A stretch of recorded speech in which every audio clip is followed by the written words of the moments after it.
ডিজির আজকের প্রতিক্রিয়াটা একটু শোনাবো। খুব অদ্ভুতভাবে উনি গতকাল গিয়েছিলেন, যে বক্তব্য রেখেছেন আজকেও খুব একটা পার্থক্য সেখানে নেই। তবে হ্যাঁ, আমাদের ভুল হয়েছিল এটুকু অন্তত ডিজি সাহেব বলছেন।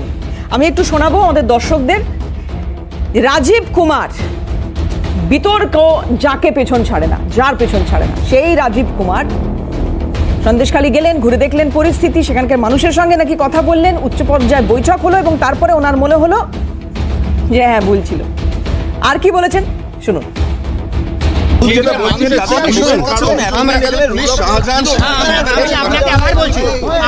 আপনারা কোথায় ছিলেন? আমরা তো ছিলাম না। শুনুন শুনুন, আপনারাও ছিলেন না, আমরাও ছিলাম না। ঠিক গলত আছে আমাদেরও, আমরা ভুল মানছি তো এটা। আমরা we will establish rule of ল।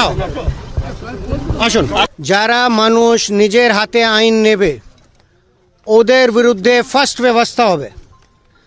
কারো অভিযোগ থাকতে পারে, কারো এটা থাকতে পারে কি ওর প্রতি অন্যায় হয়েছে, কিন্তু আমরা এখানে যদি এরকম কেউ চেষ্টা করবে, এটা যে কারো যদি অভিযোগ, যারা আজকে এটা প্ররোচনাতে কারো প্ররোচনাতে পা দিয়ে যদি কাজ করে থাকে ওদের বিরুদ্ধে ফার্স্ট ব্যবস্থা হবে। এরকম যদি কোনো লোক ল অ্যান্ড অর্ডার ভাঙার চেষ্টা করছে ওর अगेंस्ट ফার্স্ট ব্যবস্থা হবে।